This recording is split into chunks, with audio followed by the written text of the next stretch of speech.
Well, you know, there's a whole narrative about how Islam and about how Muslims are supposed to be incompatible with modernity and liberalism and so on. You know, non-Muslim Westerners say that all the time, and you'll find the so-called unapologetic Muslims will say that too, that we can't get along, we're not compatible. And then you'll find the liberal Muslims who will try to convince the West otherwise, that we can all get along with that and we're just as liberal and modern as you are. But I think that this whole narrative is based on a false premise, and that is that the West itself is modern and liberal. I mean, I think it may seem ironic and paradoxical, but it's impossible not to recognize that the West itself does not appear to be compatible with modernity. I mean, they should really stop claiming to believe in so-called Enlightenment values, liberalism and so on, democracy, equality, freedom, and all of that.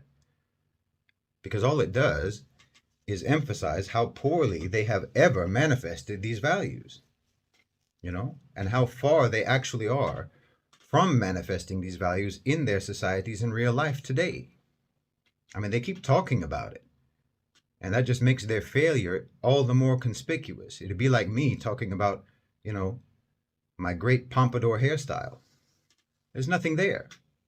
I mean, they have officially subscribed to a set of values that they are incapable of living by.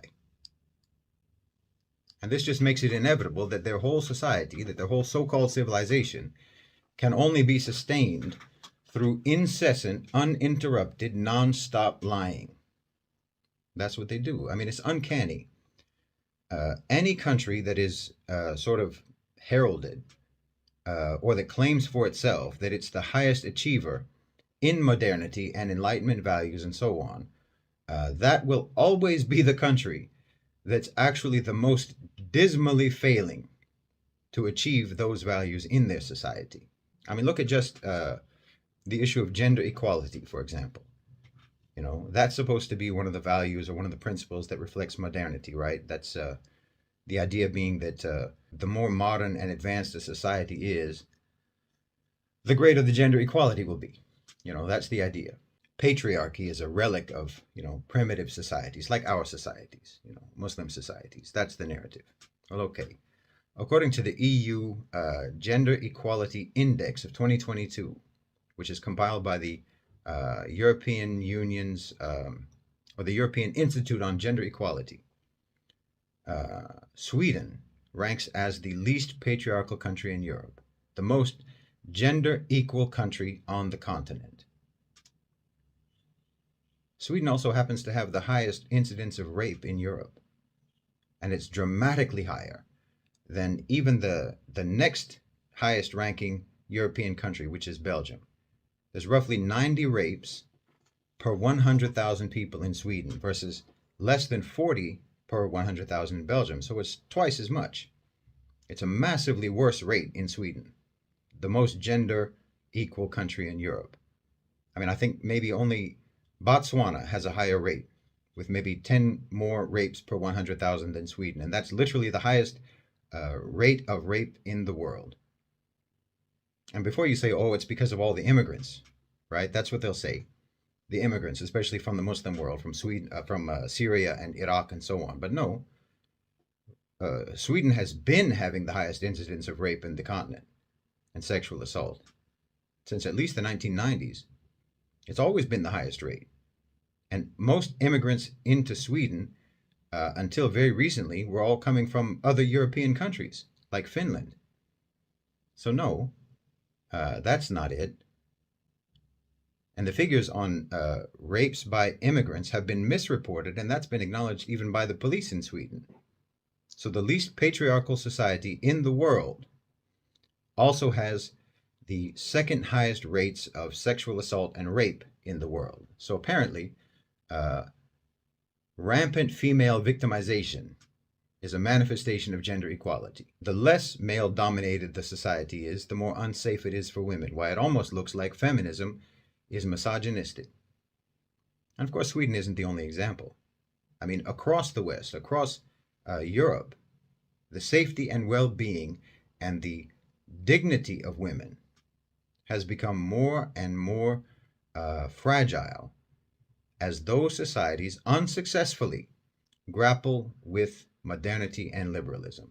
I mean, like I said, they've committed themselves to a set of ideals that they are not capable of committing to, but they refuse to admit it.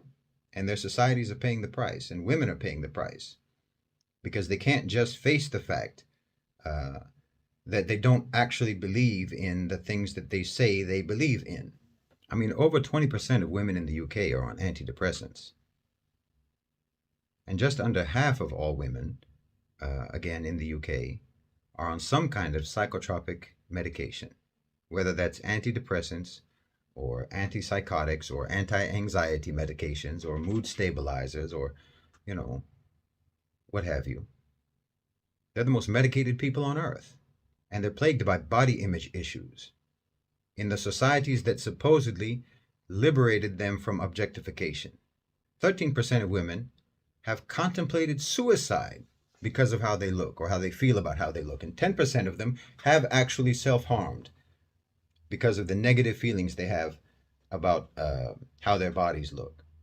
15% of women in the UK have eating disorders because of feeling that they don't fit to the societal beauty standards, which is just another way of saying that they feel that they're coming up short when being objectified. Well, that's not rejection of objectification, that's capitulation to it. And speaking of objectification, the countries of the West, Europe, the UK, the United States, and so on, these are the top producers and consumers of pornography in the world. The number of women in the UK who have reportedly entered into prostitution has doubled over the past year or so, since the cost of living crisis has hit Europe because of the Ukraine war and the sanctions against Russia. Put that in perspective. The median income of the poorest people in the UK is roughly 15,000 sterling pounds per year. The median income in Malaysia is 2,000 pounds less than that. But supposedly, being so poor as to earn 2,000 pounds more than the average Malaysian is enough to drive women in the UK into prostitution. And Malaysia is not an impoverished nation. And this is the average, the median income for the whole country, not for the poorest segment of the country. But in your society, the economic system apparently requires women to rent their bodies out to men for sex in order to be free, independent, liberated women financially. No, you can't cope with modernity. You can't cope. And that's to say nothing of other areas, other areas in the society, like how so many of you drink and do drugs on a regular basis. I mean, you literally have to dull your minds, impair your judgment just to cope with life. You can't even have fun unless you get drunk. Think about that. How miserable do you have to be that you can't even enjoy your free time, your leisure time in your right mind? And look at the looting that's going on in broad daylight in the United States. Outlets are closing all across the country just because they're getting robbed blind on a regular basis by mobs of people. You have a homelessness epidemic, you have an opioid epidemic, Sweden is going to bring the army in to fight criminal gangs. Your societies are unstable. You are internally, deeply, socially, psychologically, mentally, and emotionally unequipped to deal with modernity, to deal with the modern world, with so-called liberalism. Your societies, your character is incompatible with the belief system that you claim. I mean, if the West created the modern world, nevertheless, they find themselves foreigners in it because liberty and freedom just become chaos and mayhem without moral grounding. Without moral grounding, it doesn't matter how nice your infrastructure is or how advanced your technology is. You'll still behave like a savage. You're a caveman at the opera. And without moral grounding, without moral maturity, liberty and freedom is just license. It turns your cities into a wilderness. It turns your life into wilderness. But that's because most of these concepts, most of the so-called Enlightenment concepts, you ripped off from the Muslims. But you didn't take the religion, you didn't take the religion that provides the necessary framework for any of these concepts to actually work and make sense. It's like you ripped pages out of a book, but you didn't take the book. So the story is disorderly, it's unorganized, it's not coherent. It's all out of order. John Locke, Montesquieu, Voltaire, Thomas Jefferson, all of them took inspiration from Islamic civilization. Because of course they did. Where else are you going to look for inspiration? It was the most sophisticated, the most advanced, the most well managed, well organized, the most moral, and the most ethical civilization in human history. Of course, you're going to look to them. I mean, you couldn't even look to your beloved Greek philosophers if it hadn't been for us. You left them in the dustbin of history. And whatever you have read from them, and whatever you read from them now, it has first passed through Muslim understanding and interpretation before it ever reached you. What you call modernity is just a deformed, maladapted, inferior version of the civilization that we had centuries before the Enlightenment. The difference being that ours worked, ours was coherent, ours could be understood and practiced. But you see, you only took concepts that would allow you to remain the same, to not actually mature or develop or civilize, but which would allow you to pretend that you did, because individual liberty sounds much more sophisticated than shameless. Personal freedom sounds better than amorality or irresponsibility or social irrelevance. You know, the free market sounds much more noble than the feudal system. And as long as you use these elevated, pretty sounding words, you can stay just as oppressive and savage and brutal as you always were and call it modernity. And as long as you have some level of material prosperity, you can maintain the charade to some extent. But just let that prosperity deteriorate, just like it is doing now. And you'll see how little you've actually changed, how little you've actually matured or civilized over the past 2,000 years. Watch, the cost of living goes up, the quality of life goes down, and your women immediately prostitute themselves. And your men immediately start burning and looting, just like the old days. And just like the old days, your feudal lords and masters are going to turn the guns on you.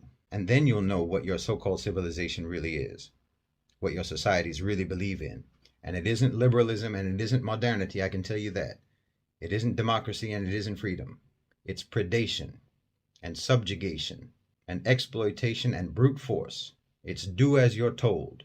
It's a hierarchy of cruelty where everyone uses and abuses whoever is lower than them on the ladder, rich and poor, white and black, native and immigrant, men and women.